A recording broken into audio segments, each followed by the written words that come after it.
ഏറ്റവും അനിശ്ചിതത്വമുള്ള അൺസർട്ടനിറ്റിയുള്ള ഒരു കാലത്താണ്. മനുഷ്യ ചരിത്രത്തിൽ ഇതിനു മുമ്പൊന്നും ഇത്രയേറെ അനിശ്ചിതത്വമുള്ള ഒരു കാലം ഉണ്ടായിട്ടില്ല. സൗകര്യങ്ങളുടെ വിഷയത്തിൽ നമ്മുടെ മുൻഗാമികൾ അവർക്ക് വേണ്ടത്ര ഭക്ഷണമില്ല, വസ്ത്രമില്ല, താമസ സൗകര്യങ്ങളില്ല, വാഹനങ്ങളില്ല, മറ്റു ഗതാഗത സൗകര്യങ്ങളൊന്നും ഇല്ല. ഇന്ന് എല്ലാം സൗകര്യങ്ങൾ കൂടുതലാണ്. സൗകര്യങ്ങൾ വർദ്ധിച്ചതിൻ്റെ പേരിലുള്ള വീർപ്പുമുട്ടലുകളാണ് നാം അനുഭവിക്കുന്നത്.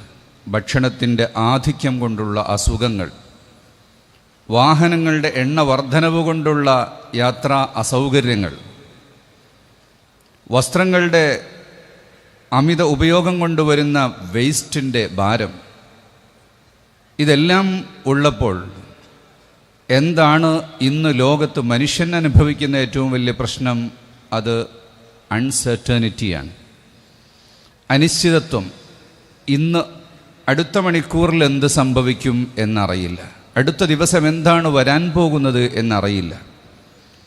രാഷ്ട്രീയ രംഗത്ത് ലോകത്ത് നടന്നുകൊണ്ടിരിക്കുന്ന സംഭവ വികാസങ്ങൾ, പണ്ട് യുദ്ധങ്ങൾക്ക് മുന്നറിയിപ്പുണ്ടാകും, പോർവിളിയുണ്ടാകും, ഒരുക്കങ്ങളും പടയൊരുക്കങ്ങളും കഴിഞ്ഞ് സൈന്യം ഒരു ഭാഗത്തെത്തുമ്പോഴേക്ക് മറുപക്ഷവും തയ്യാറായിട്ടുണ്ടാകും.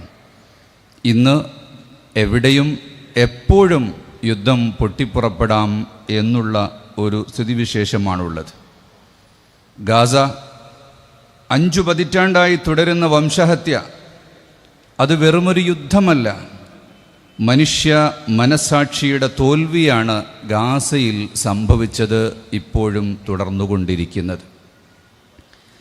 ഏറ്റവും ഒടുവിൽ നമുക്ക് കിട്ടിയൊരു വാർത്ത, വെനിസ്വേല എന്ന് പറയുന്ന ലാറ്റിൻ അമേരിക്കൻ രാഷ്ട്രം, എണ്ണയ്ക്ക് വേണ്ടിയുള്ള യുദ്ധങ്ങൾ. കഴിഞ്ഞ മാസമാണ് വെനിസ്വേലയിൽ അമേരിക്കയുടെ ഡ്രോൺ സ്ട്രൈക്ക് നടക്കുന്നത്. ഇന്ന് വെനിസ്വേലയുടെ പ്രസിഡന്റിനെയും ഭാര്യയെയും ബന്ദിയാക്കി എന്ന വാർത്തയാണ് നമുക്ക് ഏറ്റവും ഒടുവിൽ കിട്ടിയിട്ടുള്ളത്.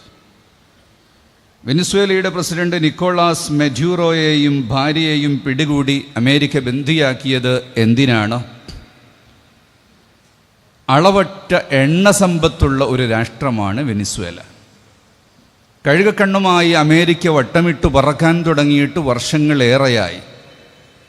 അതിൻ്റെ മുൻകാല പ്രസിഡന്റുമാർ വളരെ ശക്തമായി അതിനെ ചെറുത്തു തോൽപ്പിച്ചിട്ടുണ്ട്. കോടിക്കണക്കിന് ഡോളർ വാരിയെറിഞ്ഞ് ഒറ്റുകാരെ വിലക്കെടുക്കാനും തെരഞ്ഞെടുപ്പ് അട്ടിമറിക്കാനും കിണഞ്ഞു പരിശ്രമിച്ച അമേരിക്ക പലവട്ടം എളിഭ്യരായതാണ്. എന്നാൽ ഇപ്പോൾ മറ്റു പല കാരണങ്ങളും പറഞ്ഞ് ഒരു രാഷ്ട്രത്തിനകത്തേക്ക് മറ്റൊരു രാഷ്ട്രം കടന്നു കയറുന്നതിനുള്ള കാരണങ്ങൾ എടുത്തു പറയുന്നത് ഒരിക്കലും യഥാർത്ഥത്തിൽ നീതിബോധമുള്ള മനുഷ്യർക്ക് ഉൾക്കൊള്ളാൻ പറ്റുന്നതല്ല. നൈജീരിയയിൽ ബോംബാക്രമണങ്ങൾ നടത്തിയിട്ടുണ്ട്. ഇറാനിൽ പ്രതിഷേധക്കാർക്കെതിരെ പ്രതിരോധം തീർത്താൽ ഞങ്ങൾ ഇടപെടും എന്ന് വിളിച്ചു പറഞ്ഞിട്ടുണ്ട്. നമ്മുടെ അയൽ രാജ്യങ്ങളായ പാകിസ്ഥാനും അഫ്ഗാനിസ്ഥാനും നേപ്പാളും ഭൂട്ടാനും ബർമ്മയും ബംഗ്ലാദേശും ഓരോ രാഷ്ട്രങ്ങളിലും നടക്കുന്ന സംഭവ വികാസങ്ങൾ നമുക്കറിയാം. അവയ്ക്കെല്ലാം പിന്നിൽ പല ശക്തികൾ, ചില ആഗോള ശക്തികൾ, അവരുടെ താല്പര്യങ്ങൾ, കച്ചവടക്കണ്ണുകൾ, അതാണ് അതിന് പിന്നിലുള്ളത്. കേവലം ഭൂസ്വത്ത് കൈയടക്കുക എന്നതല്ല, അധികാരം സ്ഥാപിച്ച് അതിലൂടെ നേട്ടമുണ്ടാക്കുക എന്നതിനപ്പുറം യുദ്ധം ഒരു കച്ചവടത്തിൻ്റെ വലിയ തന്ത്രമായി, ആയുധങ്ങൾ വിൽപ്പന നടത്തുക എന്നുള്ളത് ഏറ്റവും വലിയ ഒരു കച്ചവടക്കണ്ണ് ഈ യുദ്ധങ്ങൾക്കെല്ലാം പിന്നിലുണ്ട്. എപ്പോഴും എവിടെയും എന്തും സംഭവിക്കാം. ഭരണകൂടങ്ങൾ അട്ടിമറിക്കപ്പെടാം. ഇന്നലെ ഭരണാധികാരിയായവൻ നാളെ കാര്യരുമ്പുകൾക്കകത്തു പോകുന്ന വിചിത്രമായ ചിത്രമാണ് നാം ഇന്ന് ലോകത്ത് കണ്ടുകൊണ്ടിരിക്കുന്നത്. അതുപോലെ തന്നെ സാങ്കേതിക തൊഴിൽ മേഖലകളിൽ അനുദിനം അതിവേഗം വളർന്നുകൊണ്ടിരിക്കുന്ന സാങ്കേതിക വിദ്യകൾ മനുഷ്യൻ്റെ സ്വാസ്ഥ്യം കെടുത്തുകയാണ്. നമ്മുടെ കുട്ടികളുടെ ഭാവി എന്താകും? 10ാം ക്ലാസ് കഴിയുന്ന മകനെ എവിടെയാണ് ചേർക്കേണ്ടത്, എന്താണ് പഠിപ്പിക്കേണ്ടത് എന്ന് വിദ്യാഭ്യാസ സമ്പന്നരായ ആളുകൾ ആലോചിച്ചുകൊണ്ടിരിക്കുകയാണ്. അവർക്കൊരു തീരുമാനമെടുക്കാൻ കഴിയാതെ വരികയാണ്. വേൾഡ് ഇക്കണോമിക് ഫോറത്തിൻ്റെ ലോക സാമ്പത്തിക സമിതിയുടെ കണക്കനുസരിച്ച് 70% ജോലികളും ഏതാനും വർഷങ്ങൾക്കകം ആർട്ടിഫിഷ്യൽ ഇൻ്റലിജൻസ് ഇല്ലാതാക്കും. AI ലോകത്തെ കീഴടക്കും. സാങ്കേതിക വിദഗ്ധർ പറയുന്നത് ഇപ്പോൾ നമ്മൾ ഉപയോഗിച്ചുകൊണ്ടിരിക്കുന്ന AI, നമ്മളെല്ലാം ഉപയോഗിക്കാൻ തുടങ്ങിയിട്ടുള്ള, എന്തെന്ന് കൃത്യമായി പഠിച്ചിട്ടില്ലാത്ത AI, അത് തികച്ചും വേസ്റ്റാണ്. ഇനി വരാൻ പോകുന്നത്, ഇപ്പോൾ അതിശീഘ്രമുള്ള ഗവേഷണം നടന്നുകൊണ്ടിരിക്കുന്നത് AGI, ആർട്ടിഫിഷ്യൽ ജനറൽ ഇൻ്റലിജൻസ്, മനുഷ്യനെപ്പോലെ തന്നെ ചിന്തിക്കുന്ന കമ്പ്യൂട്ടറുകളാണ്. എന്നാൽ അത് കഴിഞ്ഞാൽ വരാനുള്ളത് ആർട്ടിഫിഷ്യൽ സൂപ്പർ ഇൻ്റലിജൻസ് എന്ന് പറയുന്ന ഒരുപാട് മനുഷ്യർ ഒന്നിച്ച് ചിന്തിക്കുന്നത് പോലെ ചിന്തിക്കുന്ന കമ്പ്യൂട്ടറാണ്. മുഷാവറകളാണ്, പ്രവർത്തക സമിതികളാണ്, ജനറൽ ബോഡികളാണ്. നാടിനു വേണ്ടതെല്ലാം അവർ തന്നെ ചിന്തിക്കും.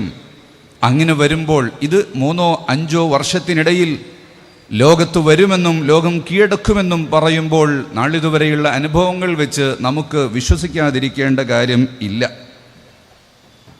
തൊഴിലില്ലായ്മ ഇപ്പോൾ നിലവിലുള്ള ഒട്ടുമിക്ക തൊഴിലുകളും ഇല്ലാതാകും എന്നത് അനുഭവത്തിൻ്റെ അടിസ്ഥാനത്തിൽ കണ്ടു തുടങ്ങിയിട്ടുണ്ട്.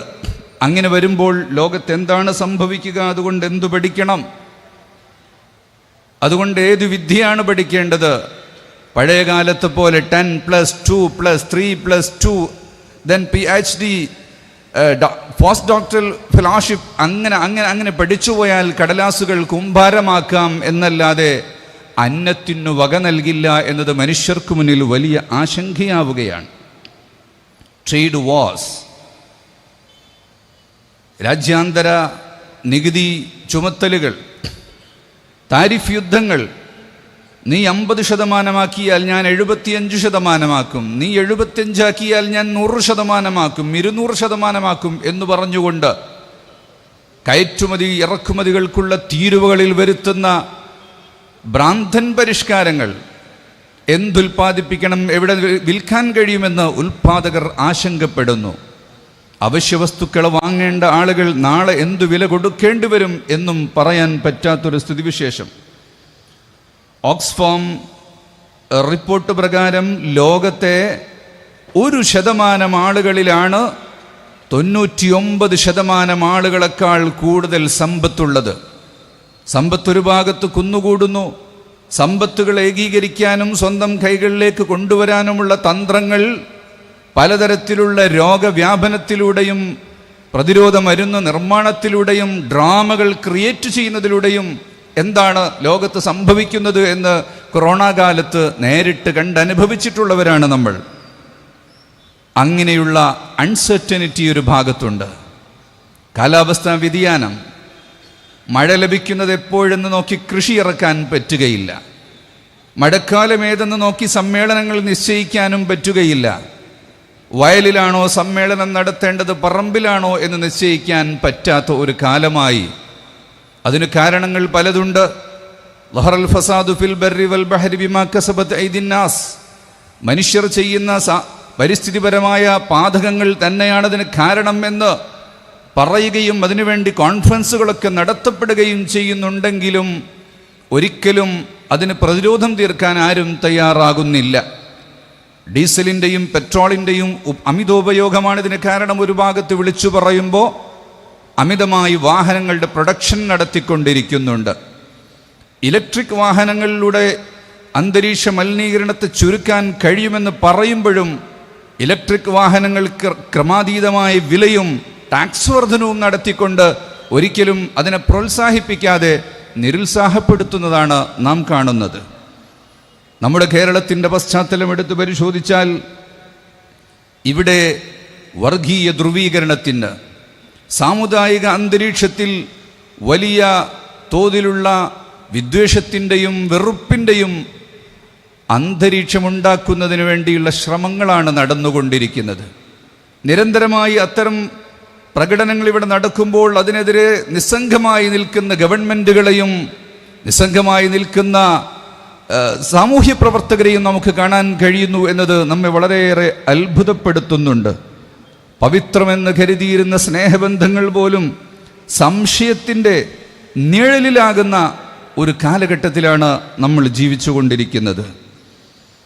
വർഗീയത, വംശീയ വിദ്വേഷം പടർന്നു വന്നാൽ എന്താണ് ഉണ്ടാവുക എന്നത് അയൽ സംസ്ഥാനങ്ങളിലെയും മറ്റു രാജ്യങ്ങളിലെയും അവസ്ഥ മുന്നിൽ കാണുന്ന കേരളീയൻ അതിനൊരിക്കലും അനുവദിച്ചുകൂടാ എന്ന് പറയുന്നതിൻ്റെ അടിസ്ഥാനത്തിലാണ് മനുഷ്യർക്കൊപ്പം എന്ന ആശയവുമായി മഹത്തായ സമസ്ത കേരള ജംഇയ്യത്തുൽ ഉലമ, കേരള മുസ്ലിം ജമാഅത്തിൻ്റെ നേതൃത്വത്തിൽ ഇങ്ങനെയുള്ളൊരു യാത്ര സംഘടിപ്പിച്ചിട്ടുള്ളത്. ഇതുവരെ കഴിഞ്ഞ ദിവസങ്ങളിൽ നമ്മോടൊപ്പം ചേർന്നിട്ടുള്ള വ്യത്യസ്ത കക്ഷി രാഷ്ട്രീയ നേതാക്കളും സാമൂഹ്യ നേതാക്കളും എല്ലാം പറയുന്നു, ഇതിനപ്പുറം ഇനിയൊരു മുദ്രാവാക്യം ഉയർത്താനില്ല. എല്ലാറ്റിനെയും ഉൾക്കൊള്ളുന്ന ഏറ്റവും വലിയ ദായറയ്ക്കുള്ളിലാണ് നമ്മളിപ്പോൾ നിൽക്കുന്നത്. ഈ ഒരാശയം ഈ കേരളത്തിൻ്റെ മണ്ണിൽ തീർച്ചയായും നിലകൊള്ളണം. ഇതിനെ ഇല്ലായ്മ ചെയ്യാനുള്ള ആശയങ്ങൾ ഒരിക്കലും തന്നെ ഇവിടെ വളരാൻ അനുവദിച്ചുകൂടാ എന്നതു തന്നെയാണ്. കേരളത്തിൽ തൊഴിലില്ലായ്മ വർദ്ധിച്ചു വരികയാണ്. തൊഴിലില്ലായ്മ നിരക്ക് 12% മുകളിലാണ്. ദേശീയ ശരാശരിക്ക് മുകളിലാണ് കേരളത്തിൻ്റെ തൊഴിലില്ലായ്മ കിടക്കുന്നത്. നമ്മുടെ യുവജനങ്ങളിൽ 30-നും 40-നും ഇടക്കുള്ള ശതമാനമാണ് തൊഴിലില്ലായ്മ. തൊഴിലില്ലാത്ത സമൂഹം നാട്ടിൽ വളരുമ്പോൾ മദ്യത്തിൻ്റെയും മയക്കുമരുന്നിൻ്റെയും ഉപയോഗം വർദ്ധിക്കുകയും അതുമൂലമുണ്ടാകുന്ന എല്ലാവിധ അരാജകത്വവും അക്രമവും വർദ്ധിക്കുകയും ചെയ്യും. നടുറോട്ടിലിട്ട് ജാതിയുടെയോ മതത്തിൻ്റെയോ ഭാഷയുടെയോ ഭക്ഷണത്തിൻ്റെയോ സംസ്കാരത്തിൻ്റെയോ പേര് പറഞ്ഞ് മനുഷ്യരെ തല്ലിക്കൊല്ലുന്ന ആൾക്കൂട്ട കൊലപാതകങ്ങൾ എന്നത് കേരളക്കാരന് ഫോർവേഡ് ചെയ്യുന്ന ന്യൂസ് ക്ലിപ്പുകളായിരുന്നുവെങ്കിൽ തങ്ങളുടെ കൺമുന്നിൽ നേരിട്ടു കാണേണ്ട ഗതികേട് സമാഗതമായിരിക്കുന്നു എന്ന് പറയുന്ന ഒരവസ്ഥയെ നാം വളരെ ഗൗരവപൂർവ്വം കാണേണ്ടതുണ്ട്. ചെറുപ്പക്കാർക്ക് ഡിഗ്രിയുണ്ട്. സാക്ഷര കേരളം, സുന്ദര കേരളം. അക്ഷരം മാത്രമല്ല, 10ാം ക്ലാസ്സും 12ാം ക്ലാസ്സും എന്നത് സാർവത്രികമാവുക എന്നതിൽ നിന്നും മാറി ഡിഗ്രി ഇല്ലാത്തവരാരുമില്ല എന്നൊരവസ്ഥയിലേക്ക് നമ്മുടെ നാട് മാറിക്കൊണ്ടിരിക്കുകയാണ്. കടലാസുകളേറെയുണ്ട്, അന്നത്തിനു വകയില്ല എന്നൊരവസ്ഥ. എന്തു പഠിക്കണം, എന്താണ് നാടിന് ആവശ്യം എന്ന് മുൻകൂട്ടി പറയാനും ഗവേഷണം നടത്താനും ആവശ്യമായ സംഘങ്ങൾ നമ്മുടെ നാടുകളിൽ ഇല്ലാതെ പോകുന്നത്, അല്ലെങ്കിൽ അങ്ങനെ ഗവേഷണം നടക്കുന്നവരുടെ ആശയങ്ങളെ നേരത്തെ തന്നെ മനസ്സിലാക്കി അതിനനുസരിച്ച് പദ്ധതികൾ ആവിഷ്കരിക്കാൻ സാധിക്കാതെ പോകുന്നതുമെല്ലാം ഇത്തരം തൊഴിലില്ലായ്മ പോലുള്ള പ്രശ്നങ്ങൾക്ക് വലിയ കാരണങ്ങളായി തീരുന്നുണ്ട്. MAയും MPhilഉം കഴിഞ്ഞ് ചെറുപ്പക്കാർ തുച്ഛമായ ശമ്പളത്തിന് ജോലി ചെയ്യുന്നുണ്ട്. അവര് വണ്ടിക്കച്ചവടം, വണ്ടിയിൽ കച്ചവടം, കൃഷി പോലുള്ള ഉത്തമമായ തൊഴിലുകൾ ഏത് വിദ്യാസമ്പന്നനും എടുക്കാൻ സാധിക്കുന്നതാണെങ്കിലും വൈറ്റ് കോളർ മനോഭാവം മണ്ണിലേക്കിറങ്ങാൻ നമ്മെ അനുവദിക്കുന്നില്ല. നമ്മുടെ നാട്ടിൽ ഇനിയും ഉപയോഗശൂന്യമായ ഭൂമികളുണ്ട്. അതിലേക്ക് സമയം ചെലവഴിക്കാനും വിയർക്കാനും കൈക്കോട്ടെടുത്തു വരാനും സാധാരണക്കാരനായ ആളുകൾ പോലും തയ്യാറാകാതെ ബംഗാളിൽ നിന്നോ ആസാമിൽ നിന്നോ UPയിൽ നിന്നോ ബീഹാറിൽ നിന്നോ ഉള്ള ആളുകളെ മാത്രം കാത്തിരിക്കുന്നൊരവസ്ഥയുണ്ട്. ഇനിയ പാവങ്ങൾ ഇങ്ങോട്ട് വരുമോ? അന്നം തേടി ജാർഖണ്ഡിൽ നിന്ന് വന്ന, ഉത്തരാഖണ്ഡിൽ നിന്ന് വന്ന രാം നാരായണൻ എന്ന് പറയുന്ന മനുഷ്യൻ, നീ ബംഗാളിയല്ലേ എന്ന് ചോദിച്ചിട്ട് നടുറോട്ടിലിട്ട് കൊല ചെയ്യപ്പെടേണ്ടി വന്ന ഒരു സൽപ്പേരിന് കളങ്കമേറ്റി സംസ്ഥാനത്തിന് ഇനി ആരാണ് ഈ നാട്ടിലേക്ക് തൊഴിൽ ചെയ്യാൻ വേണ്ടി ധൈര്യപൂർവ്വം കടന്നു വരിക? ഗത്യന്തരമില്ലാത്തതുകൊണ്ട് കടന്നു വരുന്ന ആളുകളെ മാത്രമേ നമുക്ക് കാണാൻ സാധിക്കുകയുള്ളൂ. ഒരുപാട് പ്രശ്നങ്ങളുണ്ട്. എന്താണ് ഈ പ്രശ്നങ്ങൾക്ക് പരിഹാരം? ഈ ഇത്രയധികം അനിശ്ചിതത്വങ്ങൾ, പുറത്ത് യുദ്ധം, അകത്ത് തൊഴിലില്ലായ്മ, മനസ്സിൽ വെറുപ്പ്, ഇതെല്ലാം നമ്മെ വേട്ടയാടുമ്പോൾ എവിടെയാണ് നമുക്ക് അഭയം എന്ന ചോദ്യത്തിന് മറുപടിയാണ് മനുഷ്യർക്കൊപ്പം. നമ്മൾ തിരിച്ചു നടക്കേണ്ടത് നമ്മിലേക്കു തന്നെയാണ്. സ്മാർട്ട് ഫോണുകളിലൂടെ മാത്രം ആശയവിനിമയം നടത്തുകയും തൊട്ടടുത്തിരിക്കുന്നവനോട് കുറച്ചങ്ങോട്ട് മാറിയിരിക്കാൻ വേണ്ടി പറയുമ്പോൾ അവൻ്റെ കാതിൽ അത് കേൾക്കാതെ വരുമ്പോൾ ഒരൽപ്പം മാറി നിൽക്കൂ എന്ന് മെസ്സേജ് കൊടുക്കേണ്ട ഒരു ദുരവസ്ഥ, അത്രയും മേൽ മനുഷ്യർ അകന്നുപോയിട്ടുള്ളൊരു കാലത്ത് മനുഷ്യർ അടുത്തു വരേണ്ടതുണ്ട്. എന്താണ് മനുഷ്യനെന്ന് പറയുന്നത്? കേവലം ഈ ജഡം അല്ല.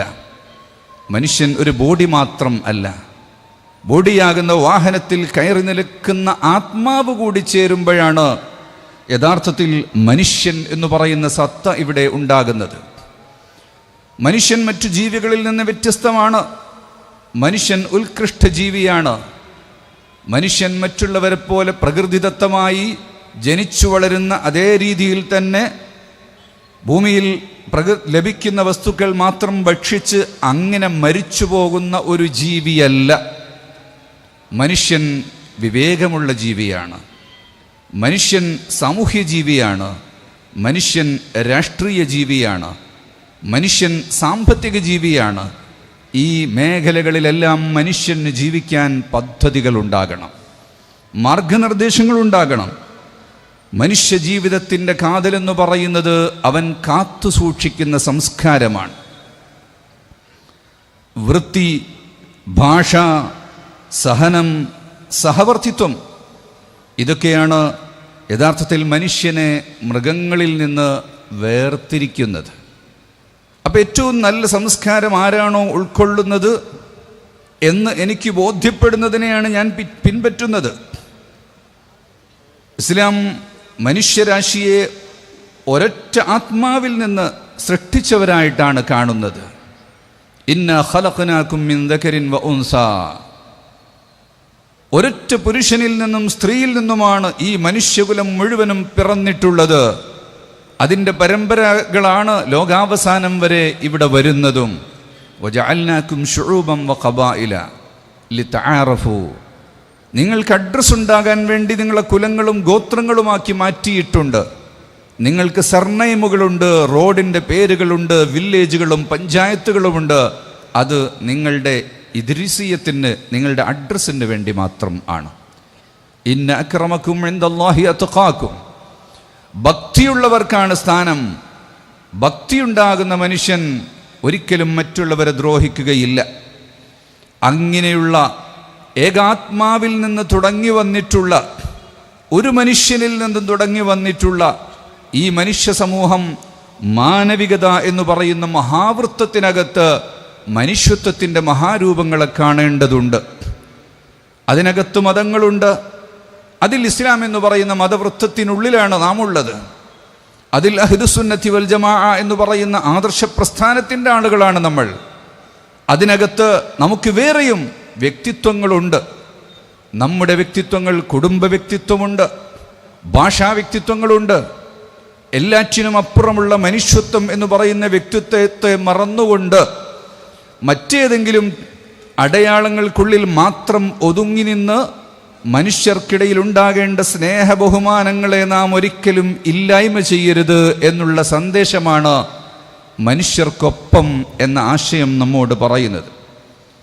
അശ്റുൻ മിനൽ ഫിത്ര. എബ്രഹാമി സംസ്കാരത്തിൽപ്പെട്ട 10 കാര്യങ്ങൾ എൻ്റെ ഉമ്മത്തിൻ്റെ സംസ്കാരമാണ് എന്ന് മുഹമ്മദുർ റസൂലുള്ളാഹി സ്വല്ലല്ലാഹു അലൈഹി വസല്ലമ തങ്ങൾ പഠിപ്പിച്ചു. ആദമീയായ മനുഷ്യകുലം, അതിൽ ഓരോ ദൂതന്മാരുടെ കാലത്തും പഠിപ്പിച്ചിട്ടുള്ള ആശയങ്ങളുണ്ട്. അബുൽ അംബിയ ഇബ്രാഹിം അലിഹിസ്സലാം ലോകത്തിന് വലിയൊരു സംസ്കാരത്തിൻ്റെ രീതിയെ പഠിപ്പിച്ചിട്ടുണ്ട്. അതിൽ നിന്ന് ഖസ്സു ഷാരിബ്, ഇഅ്ഫാഉൽ ലിഹ്യ, അസ്സിവാക്, ഇസ്തിൻഷാഖുൽ മാ, ഖസ്സുൽ അദ്ഫാർ, ഗസ്ലുൽ ബറാജിം, നത്ഫുൽ ഇബ്ത് ഹൽഖുൽ ആനതി വൻതിഖാസുൽ മാ. വെള്ളം ഉപയോഗിക്കുന്നതിൽ മിതത്വം വേണം. ശരീരത്തിൻ്റെ രോമങ്ങളും കക്ഷങ്ങളും എല്ലാം വൃത്തിയായി സൂക്ഷിക്കണം. പല്ലു തേക്കുകയും കുളിക്കുകയും വേണം എന്ന് പഠിപ്പിക്കുന്ന, മനുഷ്യ ജീവിതത്തിൻ്റെ സംസ്കാരത്തെ രൂപപ്പെടുത്തുന്ന അടിസ്ഥാനപരമായ സാംസ്കാരിക രൂപങ്ങളെയും നിലപാടുകളെയും പ്രവാചകന്മാരിലൂടെയാണ് ഇവിടെ പഠിപ്പിച്ചിട്ടുള്ളത്. അങ്ങനെയുള്ള ഒരു കൾച്ചറൽ ഡിഗ്നിറ്റി അത് മനുഷ്യൻ കാത്തു സൂക്ഷിക്കുമ്പോൾ, അത് പഠിപ്പിക്കുമ്പോൾ, അതിനെ പിന്തുടരാനും ഉൾക്കൊള്ളാനും ജാതിയുടെയും മതത്തിൻ്റെയും അപ്പുറത്ത് മനുഷ്യർ തയ്യാറായിട്ടുണ്ട്. ഇന്ത്യൻ പ്രധാനമന്ത്രിയായിരുന്ന the first prime minister of India Jawaharlal Nehru പറഞ്ഞത്, ഇന്ത്യയിലേക്ക് ഇസ്ലാമിൻ്റെ കടന്നുവരവ് ഈ രാജ്യത്തിൻ്റെ സാംസ്കാരിക ഉന്നമനത്തിൽ വലിയ പങ്കുവഹിച്ചിട്ടുണ്ട്.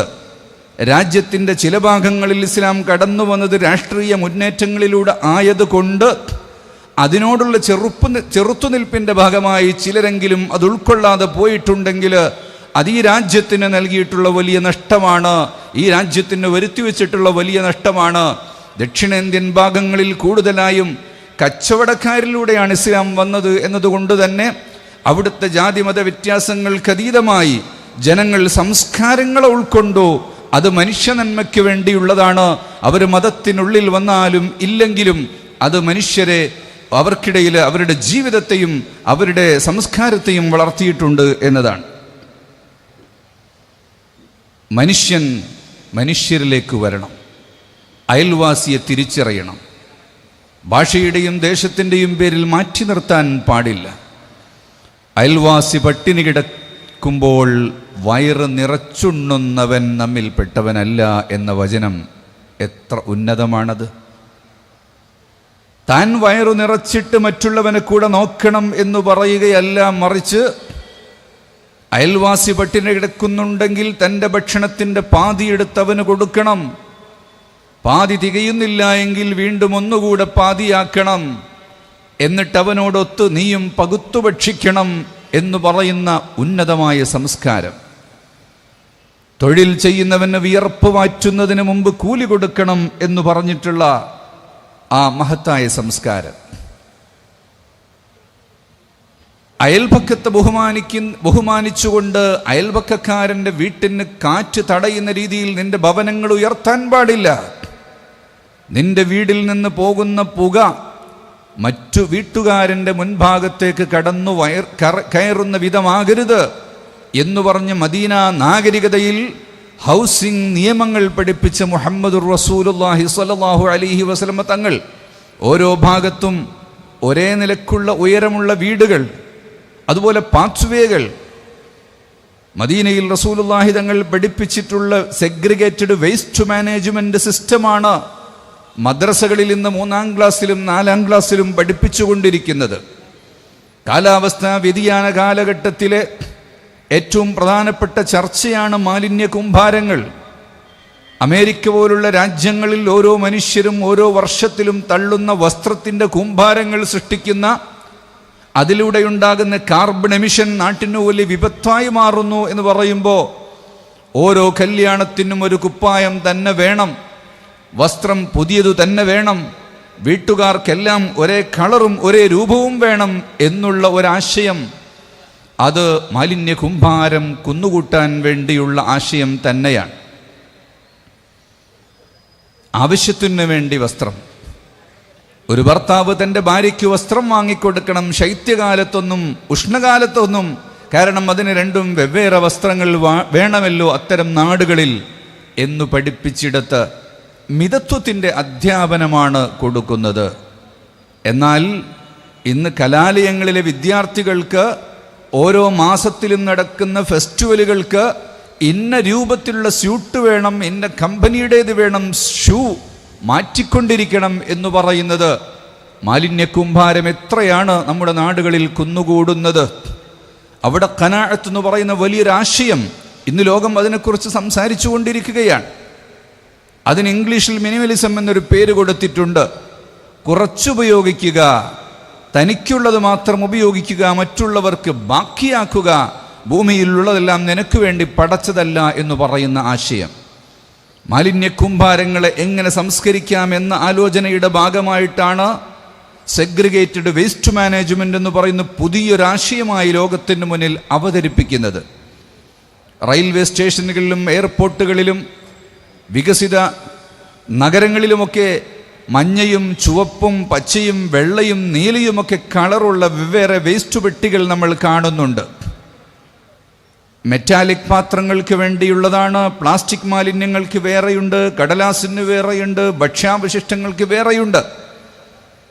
എന്താണ് മദ്രസകളിൽ പഠിപ്പിക്കുന്നത് എന്ന് അന്വേഷിക്കൂ. 3ാം ക്ലാസ്സിലുള്ള വിദ്യാർത്ഥികളോട് പഠിപ്പിക്കുന്നുണ്ട്, നിങ്ങൾ കൈ കഴുകുന്ന മുഖം കഴുകുന്ന വെള്ളം മൂത്രത്തോടുകൂടെ ചേർക്കരുത്. മലമൂത്ര വിസർജനത്തോടൊപ്പം കൂടുതൽ മാലിന്യമാകാത്ത വെള്ളങ്ങൾ ചേർക്കരുത്. അതിന് വേറെ തന്നെ പൈപ്പുണ്ടാകണം, വേറെ ടാങ്കുകളിലേക്ക് പോകണം.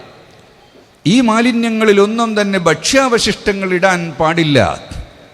നശിച്ചു പോകാത്ത ചില വസ്തുക്കളുണ്ട്, ചിലത് മണ്ണിൽ തന്നെ കുഴിച്ചു മൂടേണ്ടതുണ്ട്, മറ്റു ചിലത് അല്ലാത്ത രൂപത്തിൽ ക്ഷാരമാക്കേണ്ടതും നശിപ്പിക്കേണ്ടതുമുണ്ട്.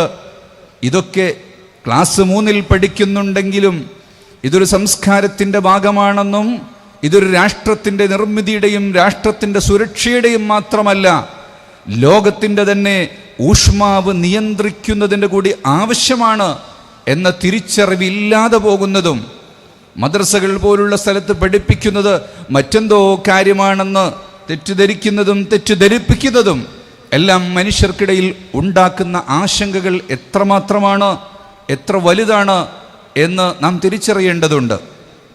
നമുക്കറിയാം, ഇന്ന് കേരളത്തിൽ നിന്ന് നോർത്ത് ഇന്ത്യൻ സംസ്ഥാനങ്ങളിലേക്ക് മഹത്തായ സമസ്തയുടെ തൃശ്ശൂർ സമ്മേളനത്തിൻ്റെ ആഹ്വാനമനുസരിച്ച് പുറപ്പെട്ടിട്ടുള്ള NGOകൾ 40-ലധികം NGOകൾ 25ഓളം സ്റ്റേറ്റുകളിൽ പ്രവർത്തിക്കുന്നുണ്ട്. 10,000-കണക്കിന് വിദ്യാർത്ഥികളെ വെസ്റ്റ് ബംഗാളിലും ആസാമിലും ഹരിയാനയിലും ഗുജറാത്ത് ഉൾപ്പെടെയുള്ള സംസ്ഥാനങ്ങളിൽ 100കണക്കിന് സ്കൂളുകൾ ഉണ്ടാക്കി പഠിപ്പിക്കുന്നുണ്ട്. 1000-ലേറെ മക്തബുകളിലൂടെ പഠിപ്പിക്കുന്നുണ്ട്. ഈ അധ്യാപനം ഈ രാഷ്ട്രത്തിൻ്റെ വളർച്ചയ്ക്ക്, സമൂഹത്തിൻ്റെ നന്മയ്ക്കും നിലനിൽപ്പിനും കാലാവസ്ഥാ വ്യതിയാനത്തെപ്പോലും നിയന്ത്രിക്കാൻ വേണ്ടിയുള്ളതാണ് എന്ന് തിരിച്ചറിയാൻ, പരസ്പരം തിരിച്ചറിയാനും കേൾക്കാനുമുള്ള ബഹുമാനം നിലനിൽക്കുമ്പോൾ മാത്രമേ സാധിക്കുകയുള്ളൂ. നിൻ്റെതൊന്നും എനിക്ക് കാണേണ്ടതില്ല, നീ പറയുന്നതൊന്നും ഞാൻ കേൾക്കാനും പോകുന്നില്ല, അതുകൊണ്ട് തന്നെ നിന്റെ ആശയങ്ങൾ മുഴുവനും വിഘടനവാദമാണ്, വിദ്വേഷമാണ്, വെറുപ്പാണ്, തീവ്രവാദമാണ് എന്ന് പറഞ്ഞ് കേൾക്കാനും അറിയാനും തയ്യാറാകാതെയുള്ള കാടടച്ചു വെടിവെക്കുന്ന സമ്പ്രദായങ്ങളാണ് യഥാർത്ഥത്തിൽ ഇത്തരം തിരിച്ചറിവുകളിൽ നിന്ന് നമ്മെ ദൂരത്താക്കുന്നത് എന്ന് നാം മനസ്സിലാക്കേണ്ടതുണ്ട്. കാരുണ്യമാണ്, ആർദ്രതയാണ് നമ്മുടെ മുൻഗാമികൾ നമ്മെ പഠിപ്പിച്ചിട്ടുള്ളത്. ഹൃദയം കൊണ്ട് സംസാരിക്കുന്ന, ആംഗ്യഭാഷ കൊണ്ട് പരിഭാഷപ്പെടുത്തുന്നത് നിങ്ങൾ കാണുന്നുണ്ട്. SYSന് കീഴിൽ കേരളത്തിലെ 14 ജില്ലകളിലും സംസാരിക്കാൻ കഴിയാത്തവരെ ഒരുമിച്ച് കൂട്ടി അവരുടെ ഈ ആംഗ്യഭാഷകളിൽ കോൺഫറൻസുകൾ നടത്തിയപ്പോൾ എത്രമാത്രമാണ് നമുക്കിടയിൽ കഴിയുന്ന സംസാരിക്കാത്ത ആളുകളുടെ വ്യാകുലതകളെന്ന് നമുക്കറിയാൻ കഴിഞ്ഞു.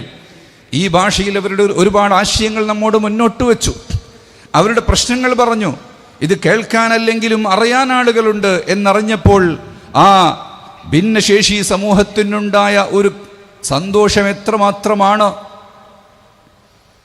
കണ്ണില്ലാത്തവനെയും കാതില്ലാത്തവനെയും നടക്കാൻ വയ്യാത്തവനെയും മസ്തിഷ്കത്തിന് പ്രയാസങ്ങളുള്ളവരെയും തിരിച്ചറിയാനോ,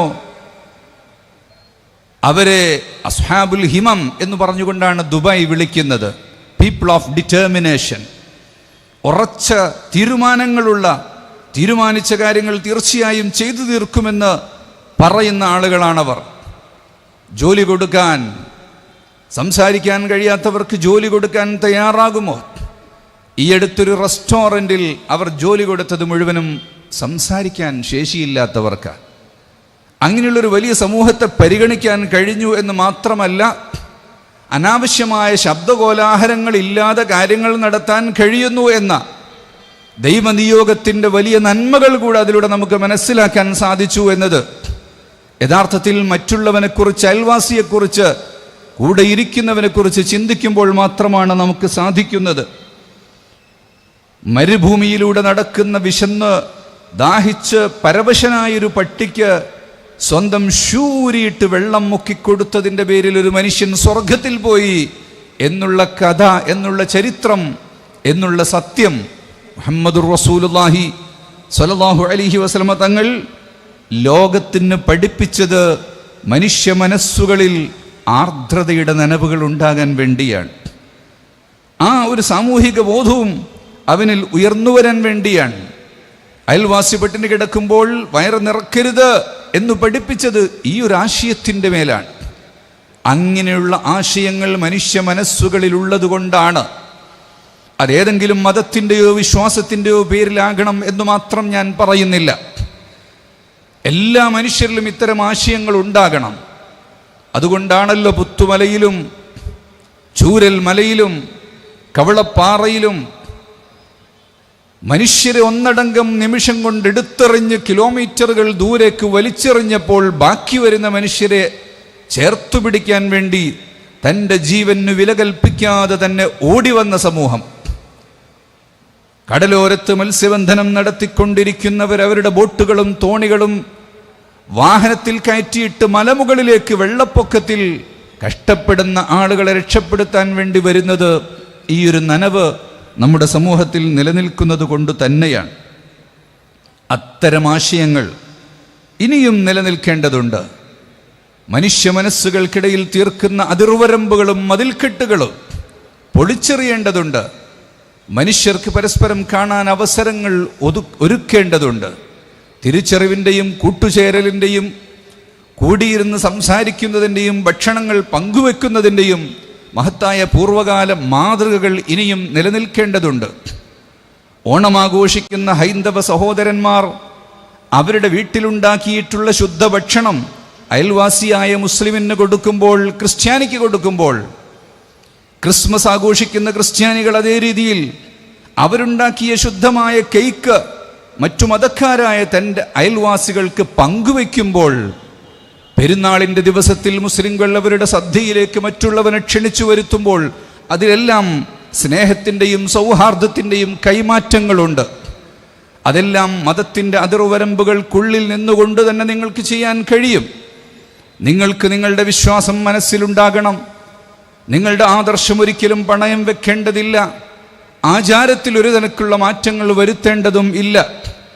അങ്ങനെ എല്ലാം വലിച്ചെറിഞ്ഞുകൊണ്ട് എല്ലാവരും ഒന്നിച്ചു നിൽക്കലാണ് സൗഹാർദ്ദം എന്ന് പറയുന്ന വാദവും ശരിയല്ല. മറിച്ച് വൈജാത്യമാണ്, വ്യതിരക്തതയാണ്, വ്യത്യാസ സ്വഭാവങ്ങളാണ്. വ്യത്യസ്ത മതങ്ങൾ മതങ്ങളായി നിലനിൽക്കുകയും ആചാരങ്ങൾ അതിൻ്റെ നിലക്ക് തന്നെ നിൽക്കുകയും ചെയ്ത് മറ്റുള്ളവൻ്റെ ആചാരങ്ങളിലേക്ക് കടന്നു കയറാതെയും അവരുടെ ഐഡൻറ്റിറ്റി നശിപ്പിക്കാതെയും ഓരോരുത്തർക്കുമുള്ളത് അവർക്ക് വിട്ടുകൊടുക്കുന്നതോടൊപ്പം തന്നെ സന്തോഷത്തിൻ്റെ സമയങ്ങളിൽ സ്നേഹങ്ങൾ കൈമാറുന്നതിന് അനുവദനീയമായ രീതിയിലുള്ള മാർഗങ്ങൾ സ്വീകരിച്ചുകൊണ്ട് പഴയകാലത്ത് നമുക്ക് കാണിച്ചു തന്നിട്ടുള്ള മാതൃകകൾ നാം പിന്തുടരേണ്ടതുണ്ട്. അത് മഹത്തായ സമസ്ത കേരള ജംഇയ്യത്തുൽ ഉലമ ഇവിടെ ഉയർത്തിപ്പിടിച്ച ആശയമാണ്. പൂർവകരായ മഹത്തുക്കൾ, മമ്പുറന്നങ്ങളും മഖ്ദൂമമാരും അതിനു മുമ്പ് വന്നിട്ടുള്ള സ്വഹാബ മഹച്ചരിതരുമെല്ലാം നമുക്ക് കാണിച്ചു തന്നിട്ടുള്ള മഹാപാരമ്പര്യം തന്നെയാണ്. അത് ഈ നാട്ടിലെ, നമ്മുടെ നാട്ടിൽ സാമൂതിരിയും ശൈഖ് ജിഫ്രി തങ്ങളും ഉയർത്തി കാണിച്ച ഒരാശയം. നേരത്തെ ഉസ്താദ് അവർ ഇവിടെ സൂചിപ്പിച്ച അങ്ങ് പെരിങ്ങത്തൂരിലെ കൂഫയിൽ നിന്ന് വന്ന, ഇറാഖിൽ നിന്ന് വന്ന ആത്മീയ ആചാര്യനും വിദ്യാഭ്യാസ പ്രവർത്തകനും സാമൂഹ്യ പരിഷ്കർത്താവുമായ ആത്മീയ ഗുരു അലിയുൽ കൂഫി അവർകൾ അവിടെ വന്നപ്പോൾ കൊടുങ്ങല്ലൂർ അമ്മയോട്, അമ്മ ഇനി ഇവിടെ നിൽക്കേണ്ടതില്ല, അമ്മ ഇവിടുന്ന് കൊടുങ്ങല്ലൂരിലേക്ക് പോകണം. കനകമലയിൽ നിന്ന് അമ്മയെ പാട്ടുപാടി കൊണ്ടുപോകാൻ നിർദ്ദേശം കൊടുത്ത പാക്കനാരുടെ നിർദ്ദേശം. അതാണ് ഈ നാടിൻ്റെ സൗഹാർദ്ദത്തിൻ്റെ അന്തരീക്ഷം എന്ന് പറയുന്നത്. അതിനെയും ഇവിടെ നിലനിൽക്കാൻ വേണ്ടി എല്ലാ മതങ്ങളും എല്ലാ പ്രസ്ഥാനങ്ങളും ഒന്നിച്ചു നിൽക്കണമെന്ന മഹത്തായ ഒരാശയം വീണ്ടും വീണ്ടും ഓരോ ദശാബ്ദങ്ങളിലും പറഞ്ഞുകൊണ്ടിരിക്കുകയാണ് മഹത്തായ സമസ്ത കേരള ജംഇയ്യത്തുൽ ഉലമ. ഉസ്താദ് അവറുകളുടെ നേതൃത്വത്തിൽ നടക്കുന്ന ഈ യാത്ര ഉപനേതാക്കന്മാർ ബദറുസ്സാദാത്ത് അവർകളും മൗലാന പേരോട് ഉസ്താദ് അവർകളും അവരോടൊപ്പം സംഘം ചേർന്ന് പ്രസ്ഥാനത്തിൻ്റെ നായകന്മാരും അവരുടെ കൂടെ നിന്നുകൊണ്ട് ആബാലവൃതം ജനങ്ങളും ഒഴുകിയെത്തുമ്പോൾ ഈ യാത്ര തിരുവനന്തപുരത്ത് സമാപിക്കുമ്പോൾ കേരളത്തിൻ്റെ ചരിത്രത്തിൽ വീണ്ടും നന്മയുടെ പ്രകാശങ്ങളെ പ്രകാശിപ്പിച്ചുകൊണ്ട് തീർച്ചയായും നൂറ്റാണ്ടുകൾ ഇനിയും നമുക്ക് മുന്നോട്ട് പോകാൻ സാധിക്കണം. അള്ളാഹു തൗഫീഖ് നൽകട്ടെ എന്ന് പ്രാർത്ഥിച്ചുകൊണ്ട് വാക്കുകൾ ചുരുക്കുന്നു.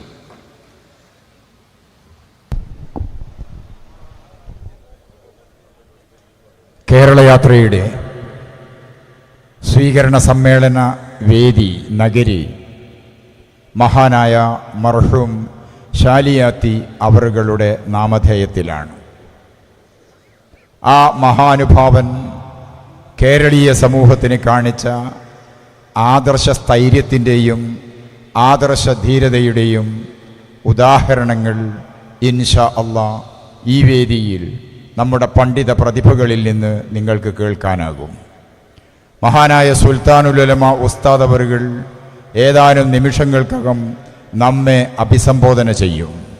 ബദറുസ്സാദാത്ത് സയ്യിദ് അവറുകളും പേരോട് ഉസ്താദ് അവറുകളും നമ്മെ അഭിമുഖീകരിക്കും.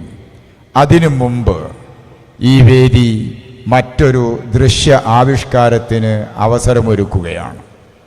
സമസ്ത കേരള ജംഇയ്യത്തുൽ ഉലമയുടെ സെന്റിനറിയുടെ ഭാഗമായി കേരള മുസ്ലിം ജമാഅത്ത് ബഹുവിധ കർമ്മ പദ്ധതികൾ ഒരുക്കിയിട്ടുണ്ട്.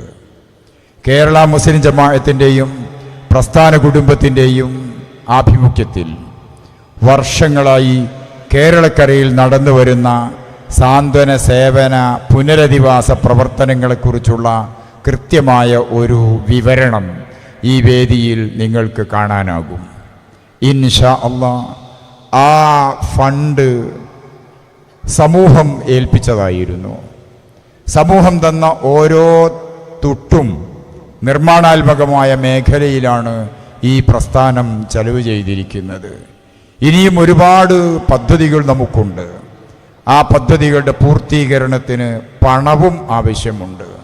സുൽത്താനുൽ ഉലമ കൈനീട്ടിയപ്പോഴൊക്കെ തങ്ങളാലാവുന്നത് നൽകി ഈ സമൂഹം ആദർശ കേരളം അതിനെ സ്വീകരിച്ചിട്ടുമുണ്ട്.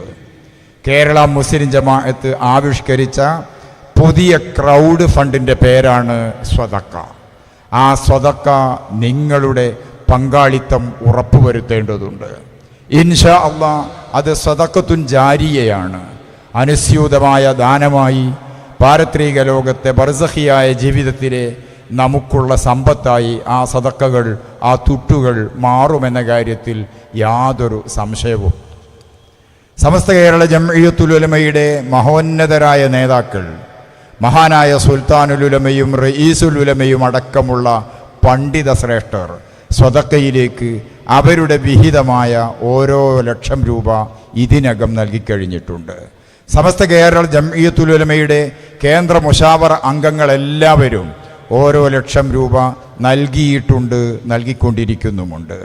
കേരളത്തിലെ നല്ല മനുഷ്യരുടെ മുമ്പിലേക്ക് സദക്ക എന്ന ആവശ്യവുമായി മഹാന്മാരായ നമ്മുടെ പണ്ഡിത നേതാക്കൾ കടന്നു വന്നപ്പോൾ അവർ കാണിച്ച സഹകരണം വളരെ വിലപ്പെട്ടതും അഭിനന്ദനാർഹവും അത് നാളെ പാരത്രിക ലോകത്ത് വലിയ നേട്ടമായും ജീവിക്കുന്ന ലോകത്ത് വലിയ ഗുണമായും ഭവിക്കട്ടെ എന്ന് ഈ സന്ദർഭത്തിൽ നാം പ്രാർത്ഥിക്കുകയാണ്. കേരളത്തിൽ SYSൻ്റെയും SSFൻ്റെയും കേരള മുസ്ലിം ജമാഅത്തിൻ്റെയും പ്രാദേശിക പ്രവർത്തകർ നിങ്ങളെ സമീപിക്കുമ്പോൾ ഈ സ്വതക്കയിലേക്ക് നിങ്ങളുടെ വിഹിതം കൃത്യമായ ഒരു എണ്ണമല്ല, തുകയല്ല, നമുക്ക് സമാഹരിക്കേണ്ടത് കോടികളാണെന്ന് മനസ്സിലാക്കി അകമഴിഞ്ഞ് എല്ലാവരും പിന്തുണ നൽകേണ്ടതുണ്ട്. നമ്മുടെ വിദ്യാഭ്യാസ ബോർഡിൻ്റെ മദ്രസയിലെ കൊച്ചുകുട്ടികൾ തൊട്ട് തിബിയാനിലെയും സെഹ്റയിലെയും സ്കൂളുകളിലെ കൊച്ചു കുഞ്ഞുങ്ങൾ മുതൽ ജാമിയത്തുൽ ഹിന്ദിലെയും IIMEയുടെയും വിദ്യാഭ്യാസ സ്ഥാപനങ്ങളിലുള്ള നമ്മുടെ വിദ്യാർത്ഥികളടക്കമുള്ളവർ ഇതിൽ പങ്കാളികളായിട്ടുണ്ട്, പങ്കാളികളായി വരുന്നുമുണ്ട്. അതുകൊണ്ട് എല്ലാവരും ഈ സ്വതക്കയിലേക്ക് അവരവരുടെ വിഹിതം ഭീമമായ തുകയായി നൽകുന്നതോടൊപ്പം പരിചയക്കാരിൽ നിന്നും പരിസരങ്ങളിൽ നിന്നും ആവും വിധം പിരിച്ചെടുത്ത് നമ്മുടെ ലക്ഷ്യസാക്ഷാത്കാരത്തിന് ഈ പ്രസ്ഥാനത്തോടൊപ്പം കേരള മുസ്ലിം ജമാഅത്തിനോടൊപ്പം സുൽത്താനുൽ ഉലമയോടൊപ്പം നിൽക്കണമെന്ന് വിനീതമായി അഭ്യർത്ഥിച്ചുകൊണ്ട് നിങ്ങളിലേക്ക് കേരള മുസ്ലിം ജമാഅത്ത് ഒരുക്കിയ ദൃശ്യ ആവിഷ്കാരം ഇതാ വരികയായി. നിങ്ങളുടെ കണ്ണും നിങ്ങളുടെ മനസ്സും നിങ്ങളുടെ മടിശീലയും